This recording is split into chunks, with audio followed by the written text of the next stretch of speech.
Good afternoon, and thank you for joining us. I'm Joan Woodward, president of the Travelers Institute, which is our public policy and educational arm of Travelers. Welcome to Wednesdays with Woodward, a webinar series where we convene leading experts for conversations about today's biggest challenges, both personal and professional. And today's session, talking about LinkedIn, straddles both professional and personal. So before we get started, I'd like to share our disclaimer about today's program. A really big thanks also to our partners for the program today, the Connecticut Business and Industry Association, the MetroHartford Alliance, the American Property and Casualty Insurance Association, ACE Women's Business Center, Accion Opportunity Fund, and Young Risk Professionals of the Twin Cities. So today we're going to talk about LinkedIn, the largest professional network in the world. I'm assuming that most of you have a LinkedIn account. I know I'm connected with many of you already. So my question to you is this: are you using this platform to its full potential? And I know I'm not. I have a lot to learn here. So it's a powerful business and marketing tool for all of us, and it's going to help you build your credibility, engage prospects, and grow your business. So joining us today are two leading experts who will show us how to optimize your LinkedIn profile and how best to use this powerful B2B platform to grow your business. First up, Suleiman Ahmed is the co-founder and principal educator of Servo Annex, a Toronto-based company which provides hands-on coaching to senior executives on how to use all digital platforms, social media, and mobile tools. Suleiman helps leaders and brands develop differentiated strategies and navigate the reputational challenges and risks of social media. He's worked with top companies across the globe and has worked at Apple, Sears, and Air Canada. I heard Suleiman on a webinar not too long ago, run by my friend Lisa Shallett, and I had to have him on my program. His insights were just fantastic. So we're excited to have you, Suleiman. Today, we're also joined by Brian Teach, Global Client Director for LinkedIn. With LinkedIn, he's been with LinkedIn since 2007. Brian was one of the earliest employees at LinkedIn. He was the first remote salesperson for the East Coast. He now leads a global team of professionals who highlight all of LinkedIn's broad portfolio of products and services. Prior to his current position, Brian was global account manager for LinkedIn's Elevate platform, which enables businesses to curate content for their team members to share, thus boosting and broadening the business presence on that platform. And before LinkedIn, Brian worked for a number of tech companies. So welcome to you both. Thanks so much for being here. So I want to pose a question to our audience first. When someone meets you or when you're going to meet a client, you Google that person, right? So what comes up when you Google yourself? Suleiman, I'm going to go to you first. You call this the zero moment of truth, Googling yourself.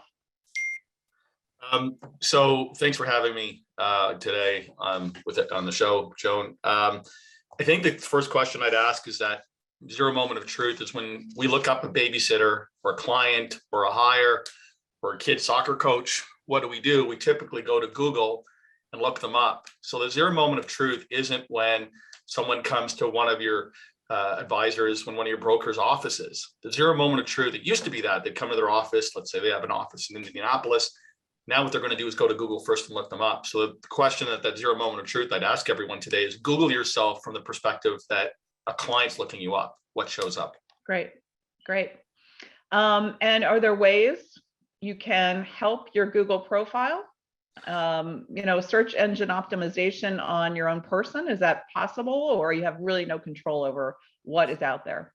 No, you definitely do. And LinkedIn is probably, I would say, the easiest platform to leverage to make sure that shows up. So I don't know if your viewers remember that lady called the Octomom. She had like 8 or 14 kids, and she was on the news, and she was an exotic dancer, I'll say. And the challenge is that her last name was spelled like my first name. So when you Googled me, she showed up. And that's not necessarily what I want to have. And Brian's laughing because he remembers that. So I just decided I have to take control of that. And that's using things like LinkedIn, Twitter, my website, and other platforms to control that first page, because Google's US's data shows 94% of people don't go past page 1 in search results. So at that moment of truth, you better own what's there, or someone's going to own it for you. like the Octomom. Wow. Okay. All right. So Brian, so you've been with LinkedIn for a very long time. How has it evolved? I remember having kind of a paper Rolodex, right, on my desk, several of them.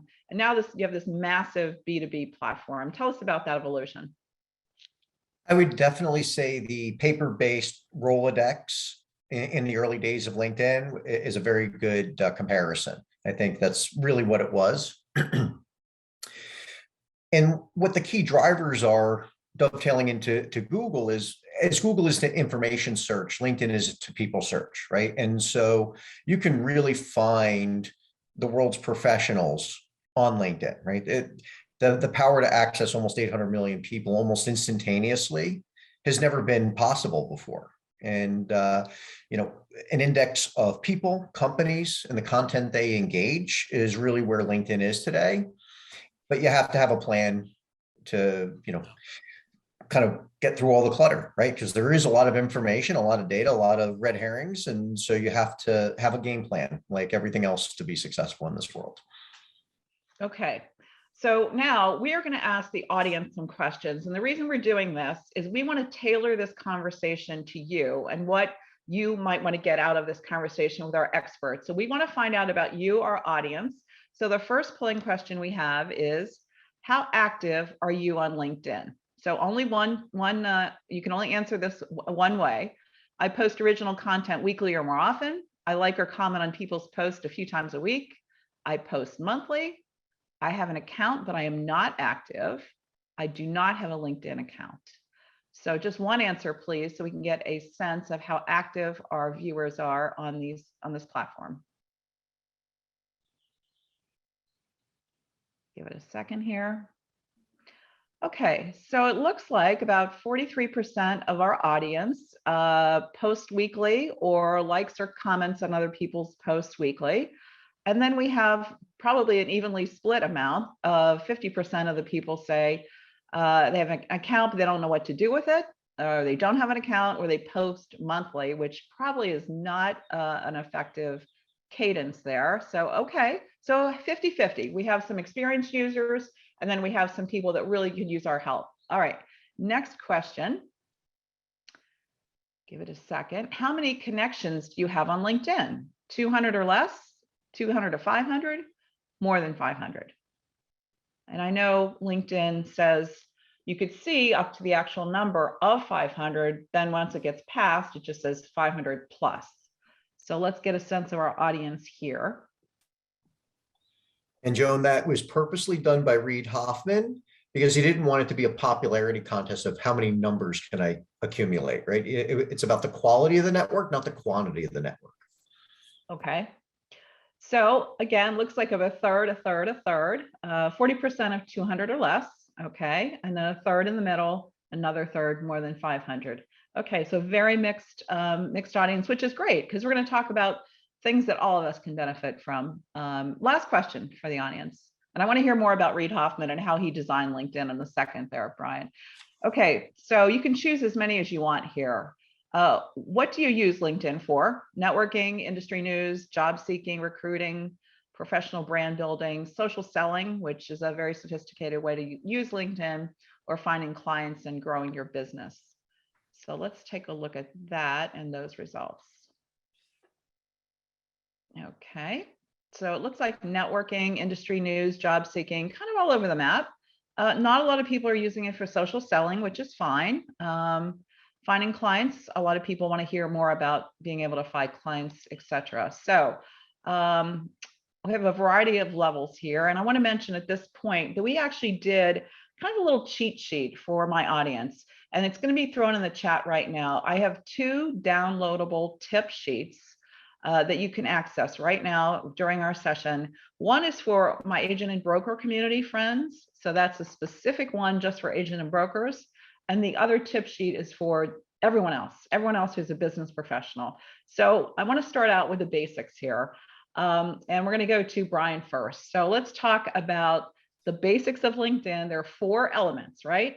Your photo, your headline, your summary, or your about section, and your experience. So we'll tick through these quickly just to get a level set for those people who are not that familiar with how to build your brand on the site. So Brian, the profile pic, what kind of photo should this be? What kind of background?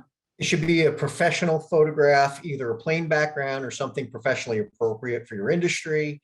Nothing inspires trust like a pair of sunglasses. And so unless you're in the travel industry, probably you don't want to have a pair of sunglasses on, right? And other things, cutting out your former significant other in that picture, or that old wedding pic that you use, also not a good representation, especially in a professional industry.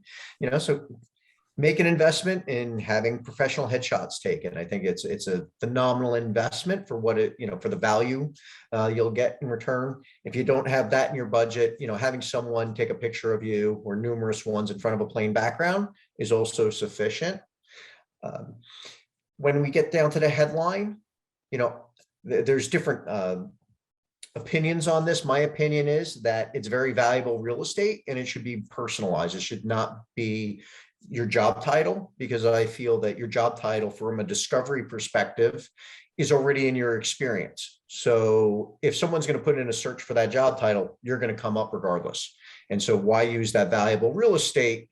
You don't want to put up that best billboard in the most expensive place and not have something impactful, right? And I think that's the equivalent there. And then, summary, becomes the last bit of the 90% part of the battle, right? It's your elevator pitch. You have 15 seconds at max to introduce yourself to someone. How are you going to separate yourself from everyone else that does what you do? Very briefly and succinctly and professionally. And I think that's something we should all rehearse in the mirror very often, because opportunities come in front of in all shapes, sizes in front of us, and you should be ready to be able to meet your professional idol at any point in time. That's kind of how I frame it up for people. And then experience, that's the last 10%. You're not selling to a recruiter. You want to be available for your prospects and your clients. And that's very different than saying, hey, I'm a top producer. Top producer is great for, making yourself more valuable, but top producer to a potential prospect is a bit of a red flag. Are they really in it for me? Are they going to be my fiduciary? Are they looking out, or are they just trying to make money? Right? You got to take both sides. Okay. All right. Suleiman, I think you have some thoughts here on the different elements too. So the headline, arguably, as Brian says, the most important real estate. Do you think we should put our titles there? Because a lot of people say, I'm a dreamer, I'm a networker, I'm a connector, but that doesn't really tell people what I do. So do you think the title should be weaved in there somewhere, or? So what I would say is, because I love Brian, but I would say that in my view, the headline section depends if you have a common name. Because if, let's say, someone searches on LinkedIn and it's a common name, and then I'm looking for that person, and if in that search field, if it doesn't show where I work, then I may not see with that piece. But that's an opinion. I think actually what we recommend to our clients is ask your clients. We actually recommend to people, take a draft of your LinkedIn profile. Like some of your participants here are saying they don't have LinkedIn profiles. That's fine. Because maybe they never saw value to it. Let's start baby steps. The best time to plant a tree was 20 years ago. The next best time is today. So I think that if they build a profile, but the profile, to Brian's point, where I do agree with him, is LinkedIn, I don't think, is to find a job. I think LinkedIn's to find clients and have clients find you. And I think if you change that framing, it's a lot different for the headline. The photograph, I agree with them. If you're in the sunglasses industry, then wear sunglasses. What I would recommend to a client, like one of our clients who's in insurance, and they deal with a lot of farmers with large farms. And so he said, if I wear my suit and tie, the farmers I deal with, they're going to ask me, where's the funeral? Why are you dressed up like that? So I asked him, I said, well, how do you dress when you meet your clients? He's like, seriously? I'm like, yeah, tell me. He's like, I wear overalls and a John Deere cap. I'm like, well, that's what you should wear in your profile photo. So go ahead. Okay. No. Okay. I'm just thinking about my picture, which does not have a plain background. So I probably need to change that. So let's talk a little bit about the summary section. This is the 2,600 characters max. And should that be written in the first person or the third person? Should I be speaking as myself or about myself? You're asking Brian or me? Both of you. Okay. My answer to that was, I suggest to people, I want you to imagine that your LinkedIn is your biography. So the front page is your photo, title, the masthead image. That's going to get people to pick it off the shelves and then start reading. But before that, they're going to look at the summary section at the back. So that's exactly what Brian explained as the elevator pitch, if you will. But, to use a term from Simon Sinek, it's your why. So people don't respond to what you do. They respond to why you do it. And I think that that's how I would position that experience, because once you look at the front, which Brian described, and then the back, then I start looking down and reading more. But you want to get people's attention in that moment of truth. All right, Brian, first person or third person? Oh, I'm very, very opinionated about this. It's your profile about yourself. So it should be in the first person. I have a very personal disdain for third person profiles. It's great if it's on a corporate website, awesome, but LinkedIn is not a corporate website. All righty. What about the experience section? So people sometimes just drop in their resume and kind of call it a day.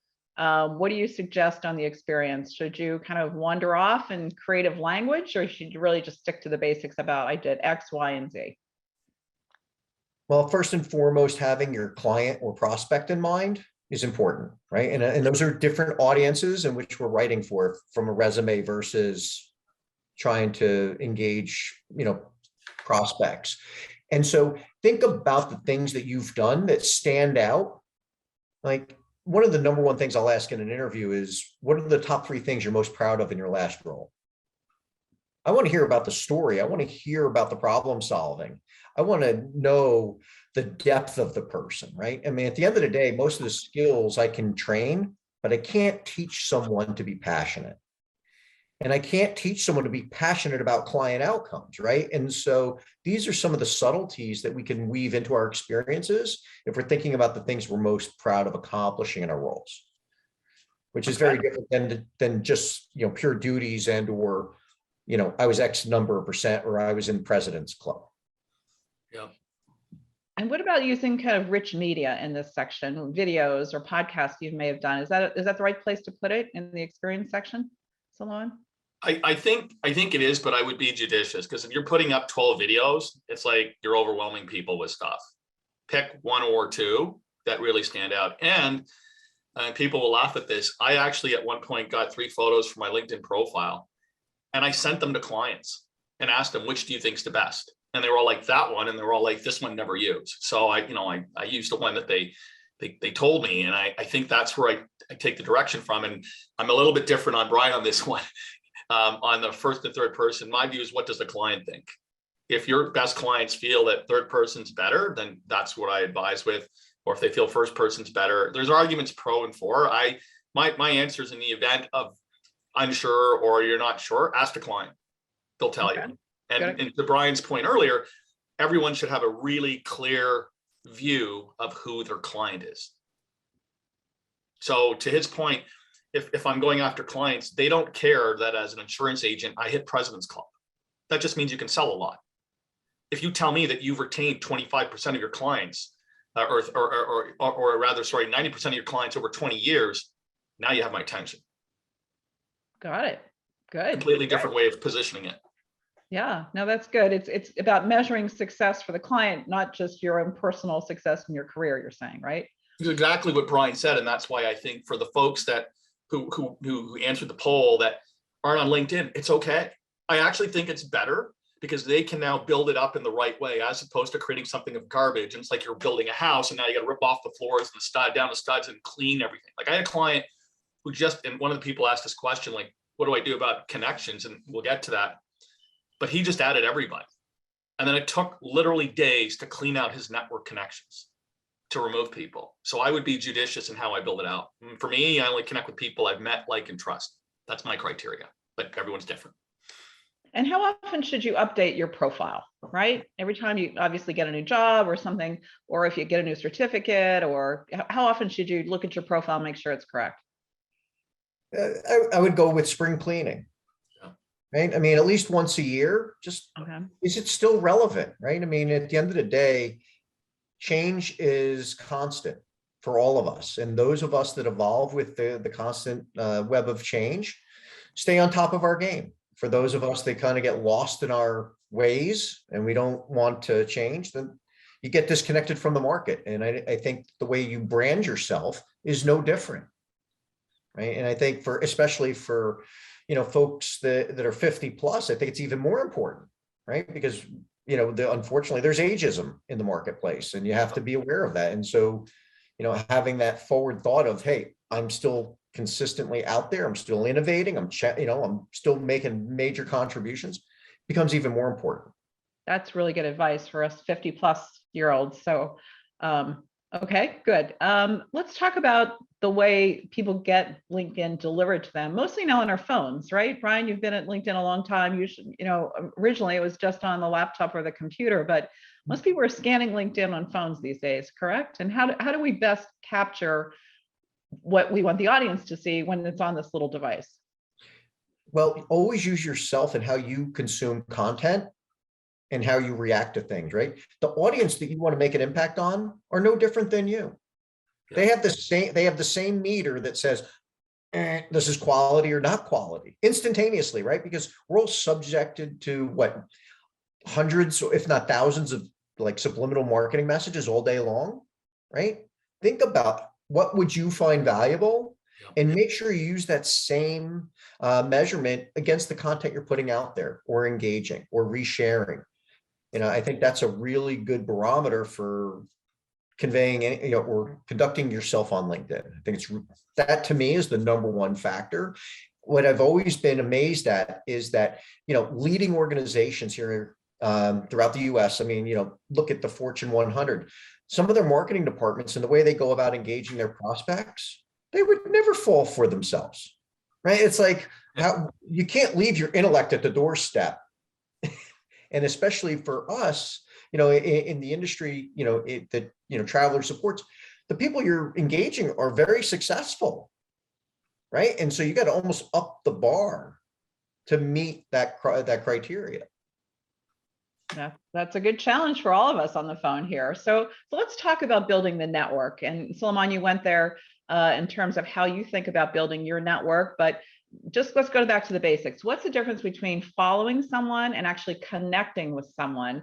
And what should we be doing out there to strategically build our network? Even if we've been on our jobs for a very long time, we know our network, it's a very kind of small network, and we want to reach out to different people. How best to do that? And tell us about the difference between following and connecting with someone.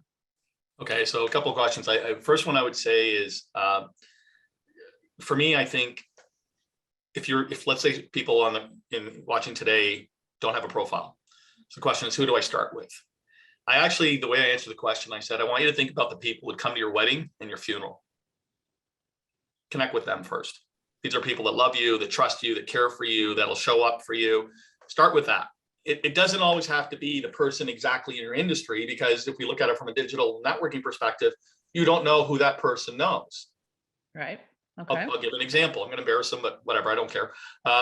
Years ago, Brian works at LinkedIn, and he introduced me to a CEO of a large financial institution, became a client. But the CEO didn't work at LinkedIn. He's not in tech. He's in financial services.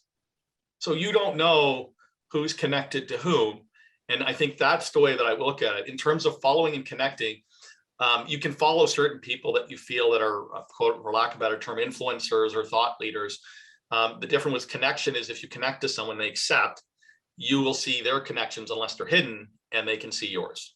So that's the difference. And this was implemented, I think, a little while after Twitter had people could follow. So LinkedIn allowed that. So people could follow a thought leader like Brian, and I may not connect with him, because he's got 200,000 connections. So managing that might be more difficult, but at least people want to see what he has to say. Or in your case, Joan, I think you have almost 10,000 connections or followers.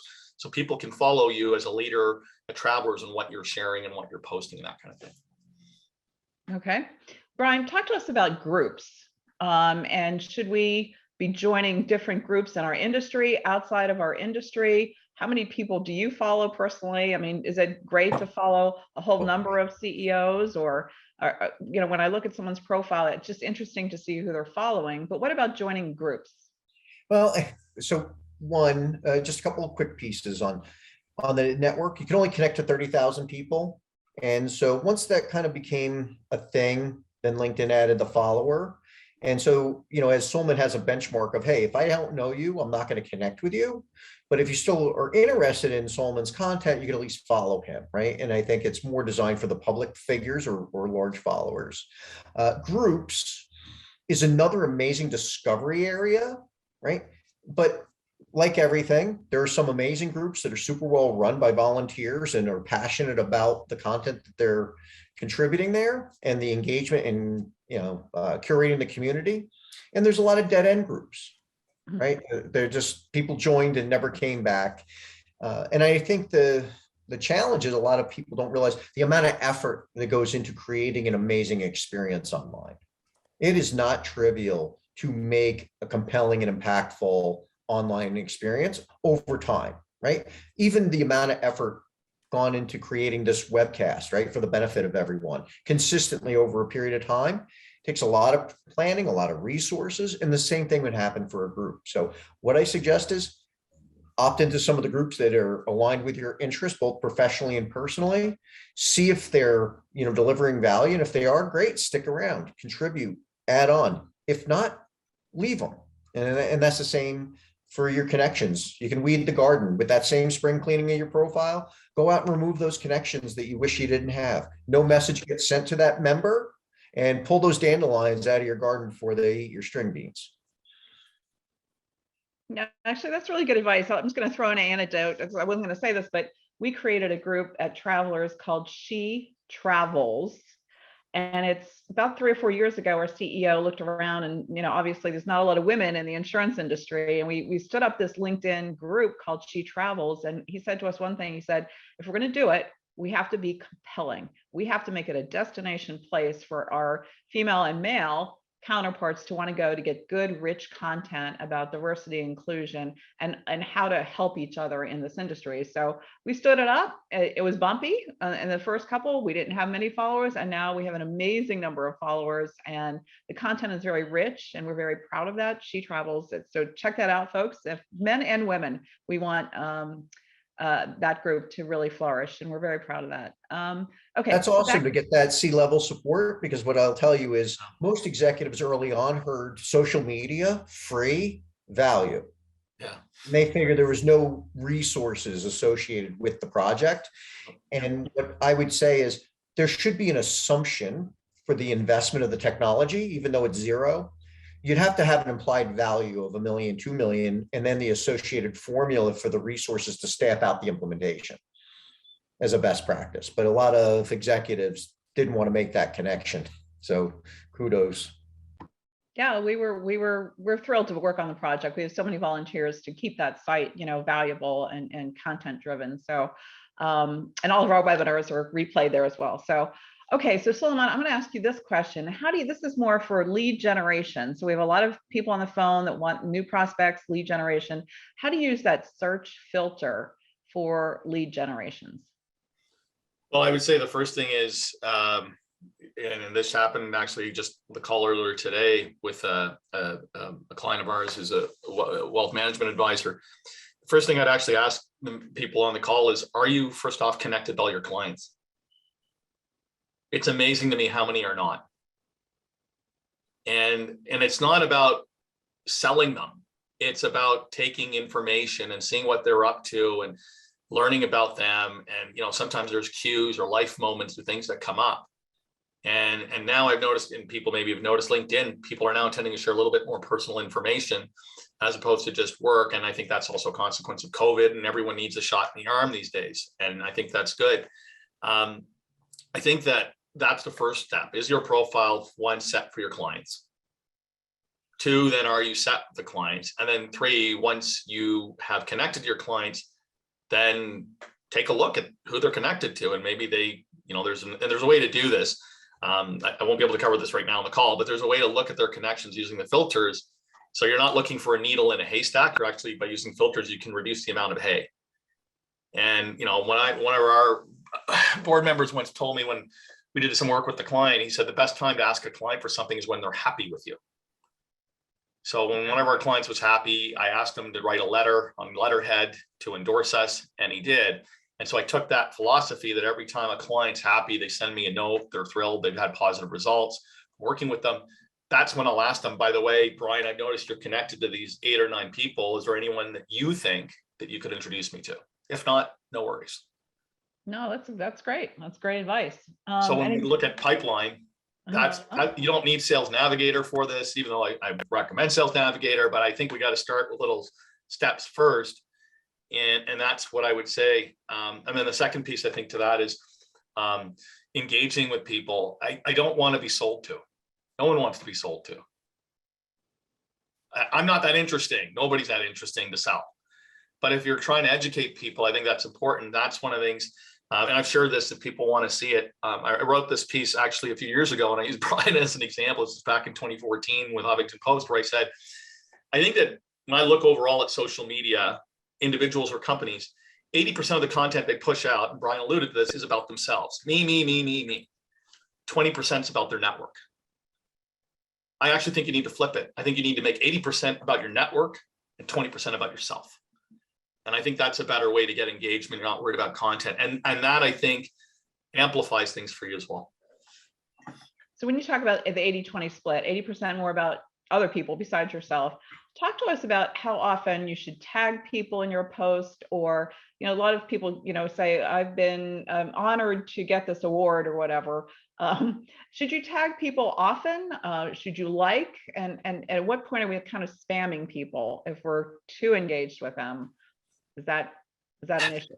That's a good question. I don't know, Brian, you can go first. Go ahead. Sure. Yeah, if you're tagging different people once a week, that's fine. I think, especially for this audience and considering the survey results, I think the best practice would be to do something at least once a week. And maybe that once a week is posting a piece of content or simply liking or commenting on someone else's piece of content. Right. I think that there's no sure and fast rule that says this is the best all the time. Right. Yeah.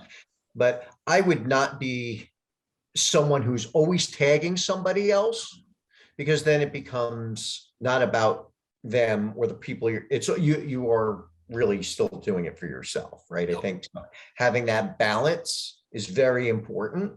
Do unto others as you want done unto you is, kind of the golden rule online as it is in real life. And, so I think mixing it up between liking, commenting on others, posting industry articles, right? For me, if you look at most of my posts, it's never about me selling a LinkedIn product. It's about what's happening in the industry. What's happening in talent acquisition, jobs reports, things of that nature, adding commentary. At the end of the day, I sell to a lot of talent acquisition leaders globally. So I want to provide news and information that impacts their lives.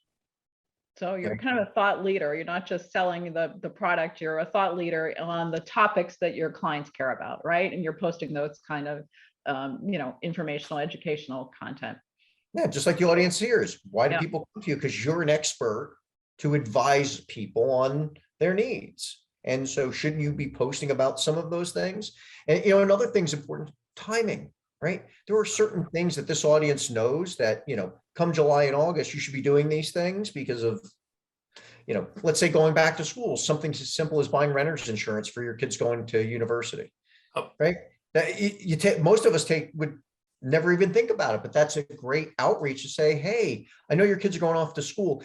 And at the end of the day, are you trying to sell a $50 a year policy? Of course not. But it's all about the relationship and showing you care about that person, their family, the success of the people that they're connected to, right? That to me would be more impactful, that the person cared enough and remembered enough about my family to make that recommendation than them, talking about the individual product.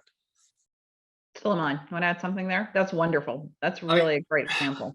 I really think that if you're sincere with looking out for people and helping them, that people can see through that real quick. And, so it's overused a lot, like authenticity, like, just be real, like enough with the BS terms, like just be real. And whether you're in North or South Dakota, or you're in Toronto or Miami, it doesn't matter where. And the other comment I would say is on posting, I go back to my original statement, look at your comments, or look at your clients rather, in terms of when you're going to post and write. So what do I mean? Most of my clients are CEOs and people in the C-suite and board level.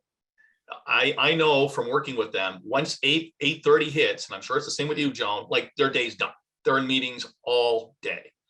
So I post at 7:30 a.m. Eastern Standard Time. But we also have to be thoughtful. If, let's say, you have a large geographic region, you don't want to post at 7 a.m. Eastern Standard Time if a lot of your clients are on the West Coast. Like, take that into consideration. I think test it out and look. That's what I would say. All right. All right. There's no secret formula. Like, I'm not going to put out a chart and say, oh, you have to post at Wednesday at 4 p.m. Eastern Standard Time because that's the optimum time. For what industry? For what clients? At what level? And do you think people look at their LinkedIn a lot on the weekends or not? What does your data show, Brian? More often than you realize. I think that's true. Yeah. I would say that, yes, 75% of LinkedIn's traffic is during the business hour, right? And so there's a business hour 24/7 around the world, right? So very much as Solomon was saying, where's the person located? What industry are they in, right? People in hospitality may very well be working all weekend long. Yeah. Right. Right. And there's different days off for religious observances around the world and stuff. So, again, chase your clients and your prospects. Where are they? When are they up? When are they doing their business? And that's kind of when you want to dovetail into. And there is no fast rule of Tuesday at 3 o'clock or whatever. Got it. Got it. All right, let's move on. Let's talk about hashtags. So how do we best utilize hashtags? How many hashtags should we put in our posts? I see some people putting like 20 hashtags. What's the rule of thumb in your view? We'll go Solomon first. Okay, I'll share an example about hashtags, but I'll keep the party involved nameless. One thing I recommended when you do a hashtag, and you can follow them on LinkedIn too, is search for the hashtag first and see who's using it, what content comes with it. Now, in this case, the client wanted to have a hashtag for their national sales conference. And they had, it was at the Four Seasons, they had 2 big screens on the side, and they wanted people to tweet and use LinkedIn to post the conference and share it with the hashtag. The problem was they didn't check the hashtag before the conference. So how do I put this? The hashtag actually was one that sometimes is used in the adult industry. So if you can imagine on 2 large screens, photos and videos just start showing up, and people couldn't run fast enough to pull the plug out of the wall to kill the AV. So, we kind of chuckle about it, but I would first off look at that. And I would also go back to who are you looking at as a client and who's actually using that hashtag. If you were targeting farmers, for example, then what are the type of hashtags that farmers use? So maybe you look at some of your farming clients and see what hashtags do they use or what are they searching for? Because if I'm using a hashtag and just marketing people, and God love marketing people, but if marketing people are just following me and that's not who I'm targeting as an insurance broker or as a sales rep, then to me, that doesn't make sense. I would also be careful to Brian's comment about tagging. I wouldn't tag or have 20 hashtags. That's spam. Okay. Strategic hobby, have a couple. That's what I would say. All right. All right. Brian, you have a thought there, or should we move on? So I wouldn't post more than 3 hashtags. Definitely double check them so you don't get that crazy content. And again, use your clients and prospects language. Yep. Right? It's much easier to go to them than to have them come to you. I see so many corporate marketing departments fighting upstream like salmon. Yep. And it's really doesn't make any sense, right? So I had a recent client that wants to talk about decarbonization, right? Really important. And all of a sudden, 3 days later, Jamie Dimon comes out and talks about, green technologies or whatever. And they were really trying to talk about the same thing. And so for that client, I'm like, should you be trying to educate people to speak the way you want to, or just follow Jamie Dimon, and who's already got this huge audience, and use the same terminologies he's using? It's much easier to meet the market where it is. I think you're going to get faster and better results at less investment when you do that. Okay. All right. We are going to get to lots of audience questions. We have almost 60 audience questions coming in, but I want to hit a couple of quick things first. So Brian, to you, what is the LinkedIn Sales Navigator, and how should we be using it to prospect? What other ways are there to generate leads? Well, first and foremost, what I will say is everyone on this webinar is you should consider making that investment in Sales Navigator after you maximize what you can do with the basic free account, right? When Okay. you hit that glass ceiling, I think that's when it's time to investigate that. Sales Navigator is a SaaS-based software built on LinkedIn that is designed to make people who are prospecting and tracking business much more efficient than on basic, right? There's just all of the things that you would expect, like building notes, great search capabilities, ability to integrate it with Salesforce.com and Dynamics and other CRMs. It really makes it much more seamless. So it's a great ROI for that investment in your efficiency gains, but only after you maximize what you can do for basics. Because if you're not practicing right and doing the basic skills of LinkedIn correctly, it's not going to miraculously go away because you bought a premium product. Okay. Okay. And the premium LinkedIn for individuals. So that was the navigator for more business. But what about the premium for individuals? If you're kind of say you're posting once or twice a month and they're always asking you, this, to join premium, what does that get me? Again, it's just as I recommended for the investment in Sales Navigator, maximize what's available for free first. Okay. Because premium will allow you to engage more people. Like you can send in mail. So when you're purely prospecting and you may not know the person, that's where the value is going to come in. But I think once you're maximizing your first degree network connections in messaging for free there, groups where you can message other members for free, alumni, you can there's so many opportunities. If you understand the basics of LinkedIn, you can do a lot. And again, when you hit that glass ceiling, you're searching too much. Yep. You can't message people. That's when you convert to premium. Okay. All right. Suleiman, we're going to go to social selling, and we want to hear from you about how do you define it? Is it effective? What's it all about? We have a social selling index. We know that LinkedIn, you can rate yourself. We're going to throw it in the chat if anybody wants to see what their social selling index is. But what is it, and how do we effectively use that? Well, so LinkedIn has created an algorithm that ranks your score out of 100 and places you against people in your industry, people in your network. So it shows out of 100 what your score is. What I would say first, though, is if people, like half the audiences, don't have LinkedIn accounts, just start with what Brian is saying, like build out the account. Like before we're going to stick you into a Ferrari, so whether that's a Sales Navigator, LinkedIn Premium, or looking at your LinkedIn SSI score, just get the fundamentals done first. And I think, so before you're going to go in a Ferrari, let's get you in a Corolla or an automatic first and get kind of comfortable. And then once you get to a certain point, then I think it makes sense. I don't like the term social selling personally. I find because that infers selling to people, and I don't advocate that. I think you're trying to educate people. Selling is a bit more subtle in that if I'm connected to people, then I may connect with someone and ask, oh, Joan, I noticed you're connected to Ginny. Do you think you can make an introduction? Right?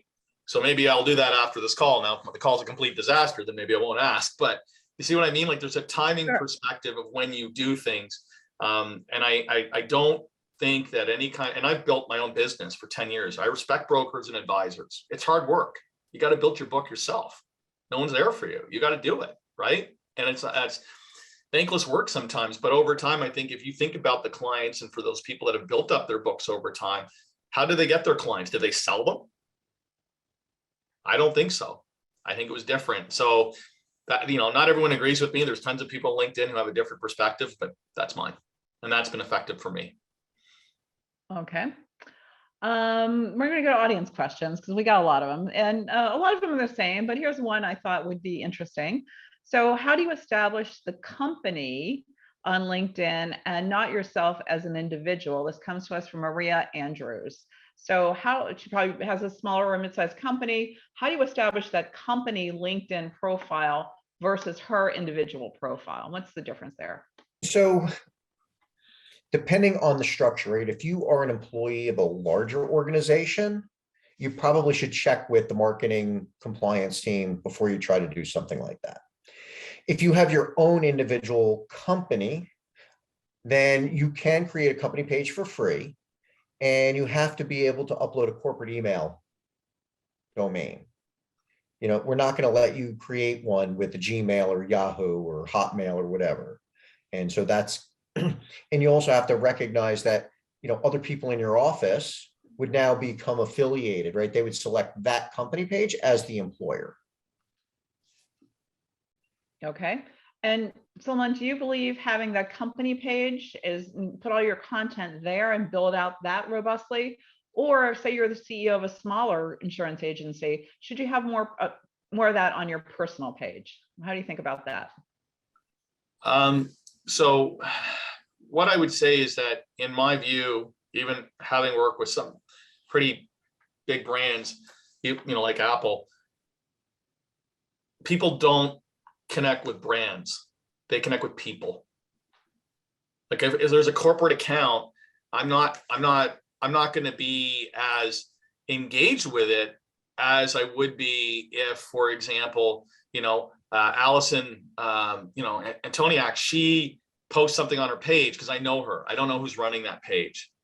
And if you look at the data, actually, people that post on their personal pages have a lot higher engagement than the company pages do. Even if the company pages has 300, 400, 30,000, 3,000 followers, I bet if a lot of the attendees actually took everyone in their office, let's say they have 23 people in their office and they're in Montana. If you added up all of their connections or followers, I bet you it would outpace the number who are on the company page. I'm not saying the company page isn't important, but I think the personal page is much more important. So if we have to focus on where we invest our time and our resources, I would focus on the individuals first, not the company page. And now LinkedIn marketing is probably not going to be thrilled with me saying that, but hey, I got to be me. I think for SMBs, when we're talking, organizations of under 20 people, I think that there's got to be that same amount of effort put into manning or, supplying the resources on a company page as you would a group. So everything that I said earlier about, creating a group or maintaining a group applies to a company page. If you don't have the resources and bandwidth to, make it stand out on its own, is it worth even doing in the first place, right? It's better not to have a digital dead end. Right. It's got to be really impactful and powerful. Okay, next question coming to us from Greg Daniel. Any tips for using LinkedIn to find talent, employees, producers, other agents, etc.? How best do we find talent on LinkedIn? It's all the same. The workflow of talent acquisition and the talent and the workflow of sales is the same, right? You're trying to create a match between an ideal candidate or prospect versus the offering that you have and creating a match, right? So using the search feature, joining the groups and the same way you'd prospect for clients, same way you're going to prospect for talent. And this makes the content you share even more impactful, right? Because you're asking someone potentially to invest the majority of their life with you, right? If you want someone to join your office for 35, 45, 55 hours a week, what culture are you providing in your office that's attractive to the talent you need today to survive, especially where there's a huge war for talent everywhere. Everywhere in North America, there's a help wanted sign right now. Every industry, top to bottom, left to right, all challenged by having enough resources to get the job done. Got it. So we have a question coming in from a person who runs communication, Sam Tapper, runs communications for a small nonprofit. I'm curious if you have any tips or advice on how we can utilize this platform as opposed to other forms of social media, Twitter, Facebook. Tell us the compelling reason to use LinkedIn versus Twitter, Facebook, and other forms, Instagram, I guess. Well, it's about audience specificity, right? I think that, I always used to, CNBC, I go there for my stock news, but I go to NBC to get entertained. It's the same network, right? Same medium in television. Twitter, Facebook, Instagram, Snapchat, they all have a slightly different audience, and you have to think about the mental state of what that person wants to accomplish when they're on that platform. Because very often people are on multiple platforms, maybe not all the same platforms, but So make sure that your content is different from Twitter or Facebook than on LinkedIn. Make sure it's more professionally relevant or impactful or more data driven on LinkedIn, and not necessarily as entertaining or, other ways of going about engaging it. That's my opinion on it. Solomon? Yeah, I agree with Brian on that. I don't have anything else to add there, but you got it. Okay. All right, we have someone who is paying for Sales Navigator. So Brian Lewis is asking, I pay for Sales Navigator, haven't had much success with InMail. Are there best practices for InMail Navigator? Yes. Number one, lead with education. Make sure that it's short and succinct. I will tell you, I get a lot of prospecting messages. And so the ones I really dislike are the, hey, Brian, similar industry, blah, blah, blah, I want to connect. And as soon as I connect with that person, they try selling to me. Right. That happens to me all the time. And I hate it, hate it, hate it. I will give it, I want to build my network. I want to get to know somebody, but I hate getting sold to right away because you don't even know what's interesting to me yet.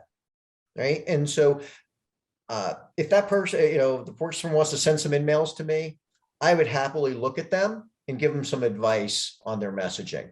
But my suspicion, without looking at it, I'm just going to go out there on a limb and assume, when we know where that takes us. But the messaging is probably very marketing driven. It's probably pretty long and not delivering any value to the recipient. And it's all about them. That would be my judgy guess on it. Prove me wrong. All right. Solomon, anything to add there? No, I think though the other thing is if people just write InMails and try to sell people right away, your open rate is going to reduce, and the engagement rate's not there, right? And I think if you build up enough of a network, odds are usually if you build it up over time, you'll know someone who knows that person. And so I would always ask for an introduction, a warm lead versus a cold call or a cold InMail. Now, in the event that I don't have a mutual connection with that person, then I might use an InMail. But I think there's enough mutual second connections that I can focus on there first from a pipeline perspective. And that doesn't just mean the introduction. I may call and ask someone, I might say, Ginny, can you give me some thoughts on Allison? What should I know? When should I contact her? What are her pain points? What do you recommend? Best time to contact? Like, do your due diligence, as opposed to just send them an InMail and say, oh, I want to connect and sell you my insurance products. Yeah, good luck with that. Yeah. And I would also say that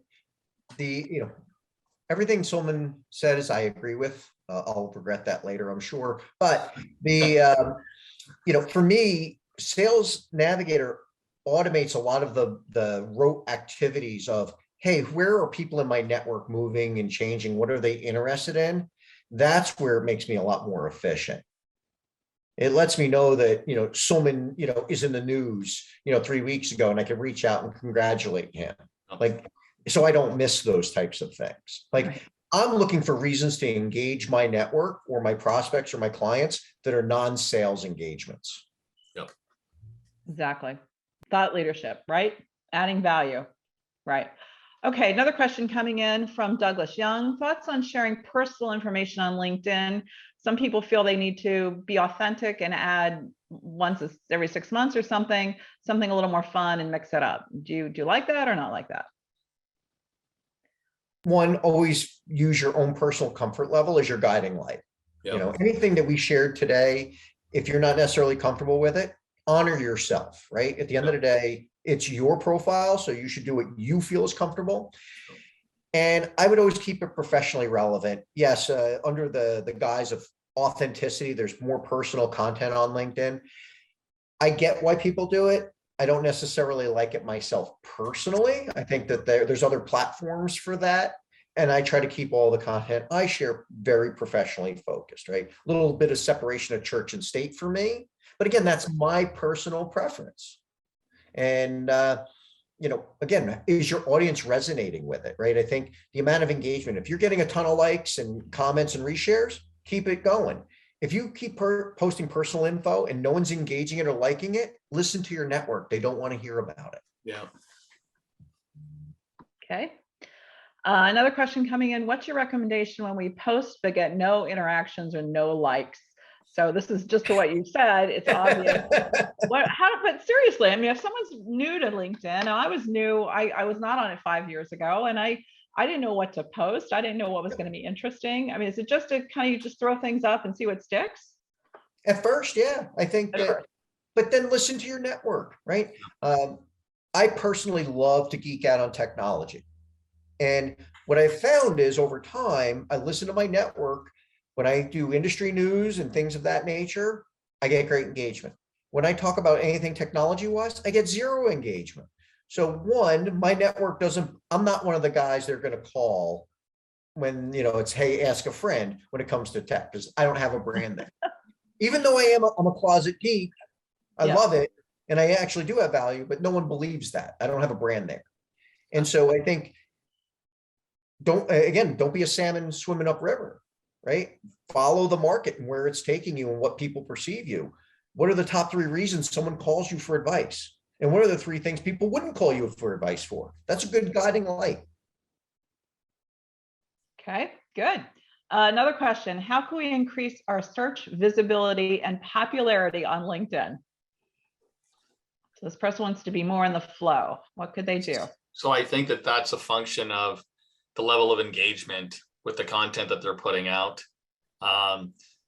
That's where I think that's a function of it. And I think that goes back to the point we've reiterated before is, are you providing value? Not selling, are you value? I actually prefer social value versus social selling. Well, and also, if there's a great time for an assist, right? You could read someone's actual really compelling article. And let's say it was in financial services and branding.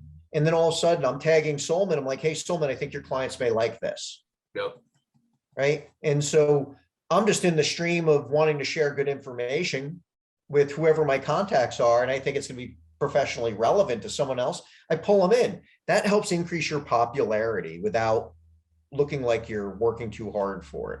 But you're still adding value to the network. If you're always looking to add value, and you're not a wallflower and you're willing to get out on the dance floor once in a while, you make an impact.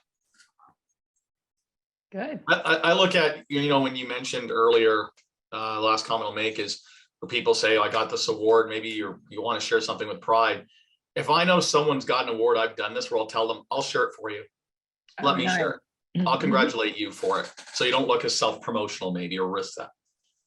That's a great tip. That's a great tip. So if I have a colleague that just got an award, I would tag her and say, join me in congratulating, right? Do that for other people.